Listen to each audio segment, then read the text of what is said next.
வணக்கம். சென்னை புத்தக கண்காட்சியை ஒட்டிய சிறப்பு நிகழ்ச்சிக்கு புதுயுகம் நேயர்களை அன்புடன் வரவேற்கிறோம். இன்று நாம் ஒரு மகத்தான மனிதர் எழுதிய ஒரு நல்ல புத்தகம் பற்றி பார்க்க இருக்கிறோம். ஒரு சோகமான செய்தி என்ன அப்படின்னா, இந்த மகத்தான மனிதர் வெகு சமீபத்தில் தான் திடீரென்று மறைந்து விட்டார். ஆனால் புதுயுகம் நேயர்கள் அத்தனை பேருக்கும் இவர் மிகவும் பரிச்சயமானவர். அத்தனை பேருக்குமே தெரிஞ்சிருக்கும். மிக நிச்சயமாக அவர்தான் அமரர் இந்திரா சௌந்தரராஜன் அவர்கள் எழுதிய தெரிந்த பாரதம் தெரியாத பாத்திரம் பாகம் 2. இது தான் இன்றைக்கி நம்ம பார்க்குறோம். திரு இந்திரா சௌந்தரராஜன் அவர்களை பற்றி நான் சொல்லி யாருக்கும் தெரிய வேண்டும் என்கிற அவசியம் இல்லை. மிக நிச்சயமாக புதுயுகம் நேயர்கள் ஏற்கனவே சொன்ன மாதிரி எல்லாருக்குமே தெரிஞ்சிருக்கும். எல்லா தீவிர வாசகர்களும் மிக நிச்சயமாக அறிவார்கள். ஏராளமான தளங்களிலே மிக நன்றாக, மிக தீவிரமாக, மிகவும் எளிமையுடன், நேர்மையுடன் செயல்பட்ட ஒரு மாமனிதர். அவருக்கு இந்த புத்தகத்தை நாம் ஒரு இதய அஞ்சலியாகவே இந்த புத்தக விமர்சனத்தை நாம் முன்வைக்கலாம். இவர்கள் இதுவரைக்கும் 247 புத்தகங்களே இருக்கார். 247 புத்தகங்களை திரு இந்திரா சௌந்தரராஜன் அமரர் இந்திரா சௌந்தரராஜன் எழுதியிருக்காங்க. தமிழ் எழுத்துலகில் தனக்கென ஒரு தனி இடம் பெற்றவர். தொலைக்காட்சி நாடகங்களிலும் பெரும் புகழ் பெற்றவர். நமது இந்து சமய வழிமுறைகளான வைணவம், சைவம், சாக்தம், காணாபத்தியம், கௌமாரம், சௌரம் ஆகிய 6 வழிமுறைகளுக்கான ஆன்மீக நூல்களை எழுதியவர். இது மாதிரி நிறைய ஒரு பற்றி இருக்காங்க. இவர் பெரிய ஆராய்ச்சியாளர், நல்ல எழுத்தாளர், நல்ல சிந்தனையாளர், நம்ம எல்லாவற்றுக்கும் மேலாக மிகச்சிறந்த மனிதர். சமீபத்தில் மறைந்த அமரர் இந்திரா சௌந்தரராஜன் அவர்கள் எழுதிய தெரிந்த பாரதம் தெரியாத பாத்திரம் பாகம் 2 இதனை தினமலர் நாளிதழின் தாமரை பிரதர்ஸ் மீடியா பிரைவேட் லிமிடெட் வெளியிட்டிருக்கிறார்கள். விலை ரூபாய் 430. இந்த புத்தகத்தை உள்ள நம்ம போகிறதுக்கு முன்னால் ஒரு விஷயத்தை சொல்லி ஆகணும். இது 2வது பாகம். இந்த 2வது பாகத்தினுடைய முன்னுரையினுடைய நிறைவு வரியாக இந்திரா சௌந்தரராஜன் அவர்களும் ஒன்று எழுதியிருக்காங்க. அது படிக்கும்போது நம்ம கொஞ்சம் மனசு வலிக்கு தான் செய்யுது. உங்கள் ஆதரவை வைத்து இதன் 3ஆம் பாகமும் வெளிப்படும், அது உங்கள் கைகளில் தான் உள்ளது அப்படின்னு சொல்லி முடிச்சிருக்காங்க ஐயா அவர்கள். ஆனால் 2ஆம் பாகம் வெளிவருவதற்கு முன்பாக அமரர் ஆகிவிட்டார் அப்படிங்கிறது நமக்கெல்லாம் ஒரு மறுத்துக்கூடிய ஒரு செய்தி தான். ஆனால் 3வது நாள் வெளிவருவது உங்கள் கையில் உள்ளது அப்படின்னு சொல்லிக்கிற போது தான் நமக்கு இன்னும் மனசு துருக்குறது. சரி, இனிமேல் உள்ளே போகலாம். தெரிந்த பாரதம் தெரியாத பாத்திரம் இது எதை பற்றி இருக்கும் நமக்கே தெரியும். மகாபாரத கதை அநேகமாக எல்லாருக்குமே தெரிஞ்சிருக்கும். ராமாயணமும் மகாபாரதமும் இந்திய நூலில் 2 கலந்து விட்ட இதிகாசங்கள். அதில் மகாபாரதம் மிக நிச்சயமாக எல்லாருக்குமே தெரிஞ்சிருக்கும். ஆனால் அதில் மீண்டும் மீண்டும் சில பாத்திரங்கள் மட்டுமே நமக்கு மிக நன்றாக தெரியும். பஞ்சபாண்டவர்களும் தெரியும், அப்புறம் கௌரவர்கள் என்ற ஒருவர் துரியோதனன் தெரியும், ஓரளவு துச்சாதனன் தெரியும், கர்ணன் தெரியும், இப்படி ஒரு சில பேர் தான் தெரியும். ஆனால் மகாபாரதத்தில் தெரியாத கதாபாத்திரங்கள் ஏராளமாக இருக்கின்றன. அந்த ஒவ்வொரு கதாபாத்திரத்தை பற்றி இவர் சொல்லியிருக்கு அப்படி தான். ஆனால் அந்த கதாபாத்திரத்துடன் இந்த புத்தகம் நிறைவடைந்து விட்டதா என்றால் இல்லை. மகாபாரத கதையும் சொல்லப்பட்டிருக்கிறது. அந்த கதையினுடைய மிக முக்கியமாக நமக்கு அதையும் பரிச்சயமில்லாத கதாபாத்திரங்களை அறிமுகப்படுத்தி அவர்களை பற்றியும் சொல்லப்பட்டிருக்கிறது. மிக முக்கியமாக மகாபாரதம் சொல்லுகிற செய்திகள் என்ன அது சொல்லப்பட்டிருக்கிறது. மகாபாரத தத்துவம் அங்கங்கே விளக்கப்பட்டிருக்கிறது. ஏற்கனவே சொல்கிறது தான், நம்ம யாரும் சொல்லி தெரியணுங்கிறது இல்லை.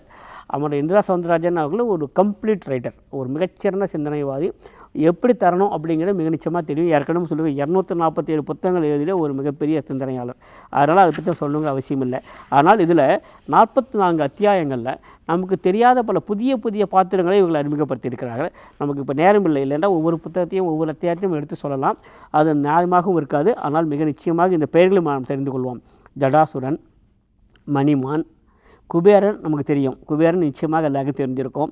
மாதலி, நகுஷன், மார்க்கண்டேயர் நமக்கு தெரியும். அரிஷ்டநேமி, காலநேமி, அத்ரி, அப்புறம் கல்கி, சித்திரசேனன், தினஸ்கரணி, இந்த பேரெல்லாம் புதுசாக இருக்கும். உள்ள படிக்கும்போது தான், இந்த புத்தகம் படிக்கும்போது தான் இவர்கள் தான் சொல்லியிருக்காங்கன்னு எனக்கு அப்போ தான் புரியவே வந்தது. மிக நிச்சயமாக அதெல்லாம் படிக்க வேண்டிய புத்தகம் தான். மாயதைத்தர், முத்கலர், ஊர்மிளன், கோடிகாஷன், ஜெயத்ரதன் பலருக்கு தெரிந்திருக்கலாம். அப்புறம் சத்யவான் சாவித்திரி மிக நிச்சயமாக மிக நல்ல ஒரு கதை. அது இவர்களே எழுதியிருக்காங்க. அமரர் இந்திரா சௌந்தரராஜன் எழுதியிருக்காங்க. நான் எழுதின இத்தனை அத்தியாயங்களில் சத்யவான் சாவித்திரி அத்தியாயம் படித்து தான் நிறையா வாசகர்கள் மிகவும் உணர்ச்சி பெருக்குடன் என்னிடம் தொடர்பு கொண்டார்கள் அப்படிலாம் இருக்காங்க. அந்த அத்தியாயம் அப்படி தான் மிகவும் உணர்ச்சி பெருக்குடன் தான் இருக்கிறது. அப்புறம் யட்சன் பற்றி நமக்கு தெரியும். அப்புறம் கீசகவதம், அப்புறம் அஜ்ஞாதவாசம் முடிந்தது அப்படின்னு தான் இதில் முடிஞ்சது. அஜ்ஞாதவாசம் முடிந்தது இருக்காங்க. ஆனால் ஐயா அவர்கள் அஜ்ஞாதவாசத்துக்கு போயிட்டாங்க அப்படிங்கிறது மிக ஒருத்தருக்குரிய ஒரு செய்தி. இதில் ஜடாசரன் ஆரம்பித்து ஏற்கனவே சொன்ன மாதிரி தான் ஒவ்வொரு பற்றி எழுதிக்கிட்டே வருகிறாங்க. இதில் சில இடங்களில் அவள் எழுதியிருக்கக்கூடிய அந்த வாசகங்கள் மிக நன்றாக இருக்கிறது. யட்சன் யார் அப்படின்னா குபேரனுடைய தோழன், சொல்லப்போனால் குபேர பட்டிடத்தின் காவலாளி. இவனது அனுமதியின்றி குபேரப்பட்டினம் எனப்படும் கைலாசகிரியை ஒட்டியுள்ள அந்த வடகிழக்கு பகுதியான அழகாபுரி எனப்படுகிற கந்தமாதன பர்வதத்தை அடைய முடியாது அப்படின்னு சொல்லிட்டு அவங்க யார் அப்படின்னு அவர் சொல்கிற போது இவரை வச்சு தான் அந்த எல்லைக்குள்ளேயே போக முடியும், அவர் இல்லைன்னா அது உள்ளே போக முடியாது அப்படின்னு சொல்கிறாங்க. அந்தளவுக்கு மிக முக்கியமான ஒரு கதாபாத்திரமாக இருந்திருக்கிறார் அப்படின்னு சொல்லும்போது தான் தெரிகிறது. சரிங்களா? நகுஷன் பற்றி சொல்லியிருக்காங்க. நகுஷன் அப்படிங்கிறது என்ன, ஒரு சர்ப்பம், ஒரு நாகம். சரிங்களா? அதை பற்றி சொல்லியிருக்காங்க. நகுஷன் பற்றி நீ யார் என கூறிவிட்டாய், இப்போ நான் யார் என்று கூறுகிறேன். என் பெயர் நகுஷன், நாகவம்சத்தை சேர்ந்தவன். ஆயினும் இது என் சாப உடல். நாக இனத்துக்கே ரத்னத்தை உருவாக்கி உமிழும் ஆற்றல் உண்டு அப்படின்னு சொல்லி மலைப்பாம்பாக பிறப்படுங்கிறது எதனால் வருது, எப்படி மலைப்பாம்பு வருது, அதனுடைய கர்ம பலங்கள் காரணமாக வருகிறது அப்படின்லாம் சொல்கிறாங்க. மீண்டும் சொல்லுகிறேன், இது ஆன்மீக அன்பர்களுக்கு மிகவும் பிடித்த ஒரு புத்தகமாக இருக்கும். சரிங்களா? பல விஷயங்களை அதே மாதிரி மார்க்கண்டேயர் பற்றி சொல்லுகிற போது மார்க்கண்டேயருக்கும் மற்றவர்களுக்கு இருக்கக்கூடிய அந்த வாதங்கள் மிக நன்றாக, உரையாடல் மிக நன்றாக அமைக்கப்பட்டிருக்கிறது. அவர் ஒருத்தர் சொல்கிறாரு, மார்க்கண்டேயர் அவர் சொல்கிறாரு, அர்ஜுனை பற்றி பேசுகிறாரு. உணர்ச்சி பெருக்கில் பேசுகிறாய், மனதை நடுநிலையில் நிறுத்தி சிந்தித்து பாசு. உங்களுக்கான வாழ்க்கையை ஒரு விளையாட்டு என்று எடுத்துக்கொள். உண்மையும் அதுதான். விளையாட்டு என்றால் வெற்றி தோல்வி உண்டு. இதில் வெற்றியே எப்போதும் விருப்பத்துக்குரியது. அதனால் தோல்வியை தவிர்க்க நாம் முற்படுவோம். நம்மை போலவே நம்மை எதிர்த்து விளையாடும் எதிரியும் முற்படுவான். இதனால் போட்டி உருவாகும். அந்த இடத்தில்தான் விதி முளைக்கிறது. அந்த விதி இருசாராருக்கும் பொதுவானது. அதனாலேயே இருசாராரும் குறுக்கு வழிகளை நாடாமல் தங்கள் திறமையை பயன்படுத்துவார்கள். உன்னை எதிரி தடுக்கும் போது எதிரியை நீயும் தடுப்பாய். மொத்தத்தில் இங்கே திறமை என்பது கவனமாய் திறமையாய் விளையாடுவது என்பது மட்டுமல்ல, அதே அளவு எதிரியை தடுத்து நிறுத்துவதும் தான்.